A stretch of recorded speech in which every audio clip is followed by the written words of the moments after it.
So you've been doing engineering for a while, and you've been working long hours, and it seems like no matter what you do, it's just another day of work the next day, and it's just the same thing over and over again, and if the pressures are building, and it's just like, I don't want to do this anymore. This is not what I got into engineering for.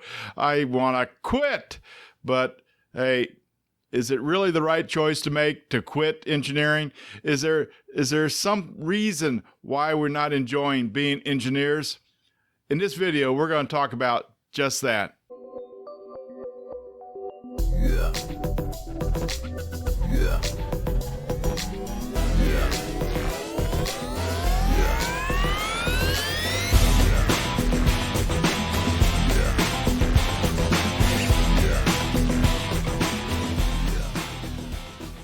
Believe you me, every engineer feels like quitting engineering at one time or another, or multiple times in their career. Heck, I've had a lot of times I thought about quitting, but I kept sticking in there and I kept doing it. And there's reasons why I'm still an engineer today after 40 years in the industry. There's many reasons why engineers may decide to quit doing the work of an engineer, but some of those reasons could be that they're just, tired of doing the same job all the time. They get pigeonholed into something and they just keep doing the same job over and over. Other engineers may not like the fact that they got to travel to job sites or having travel to different job sites that are outside the country or on the other side of the country, spending time away from their families. Some engineers just don't like their bosses. Working in engineering, you're usually on a design team. You can be a project engineer or a project manager, but there's also the company managers above you. And sometimes those managers may have different points of views. Other times it could be that the job offers no opportunities. So you're working for a small company and everybody's in charge of the company are family, and you're working down below, and you can never get higher than the family members. So you're just kind of stuck right where you're at as an engineer. There's no upward movements for you sometimes. So that may be a reason why they quit the field. Other times it could be the economy that's affecting them, and that there's not enough work for the engineers in the local area, so they got to move on to something else, and so they quit engineering and move on. I know you're getting value out of this video, so please go down below right there and subscribe to our channel. And also go a little bit further over there and hit that bell over there so you get notified every time we upload a new video. Another reason is that perhaps in engineering we work long hours. We don't work just 8 hours. We may work 10, 12 hours a day, sometimes longer, sometimes the weekend. And so there's a long amount of time in the office working or in the field working, and there's very little family life for some engineers. And so depending on where they work at. So there's a lot of reasons why engineers decide to quit. But there's really not a reason to quit either. And so what I like to talk about to engineers who are thinking about quitting the industry is that, let's go back to the beginning. Why did you become an engineer?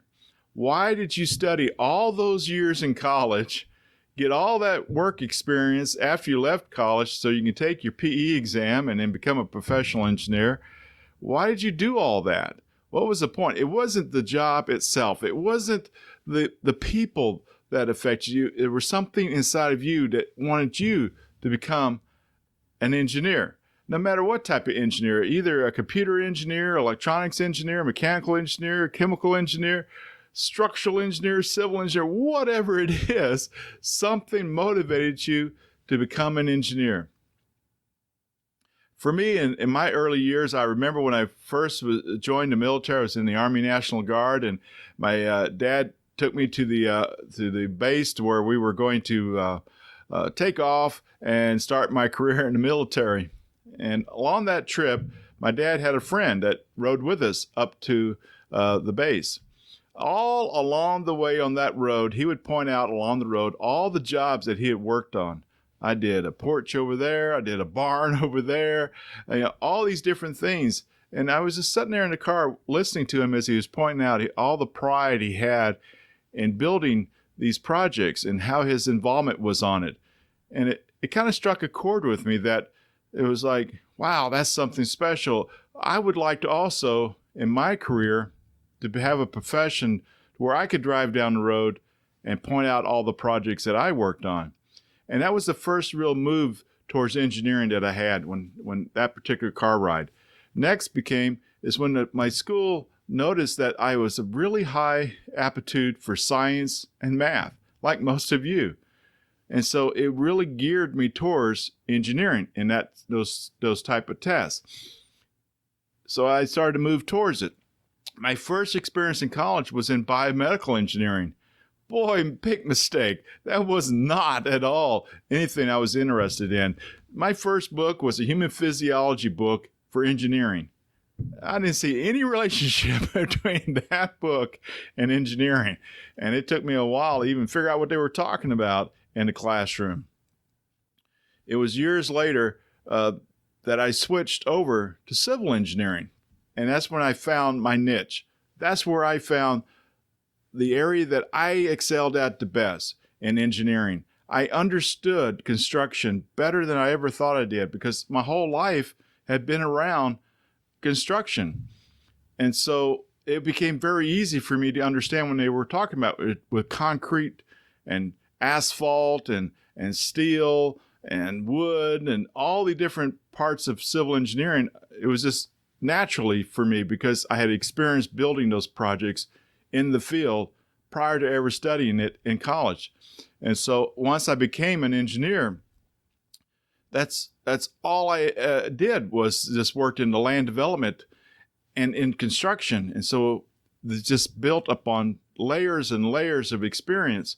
And even today, at 40 years later, I'm still energized and still interested in engineering on how to design a project to make it work, to meet all the government standards and criteria and the client's expectations.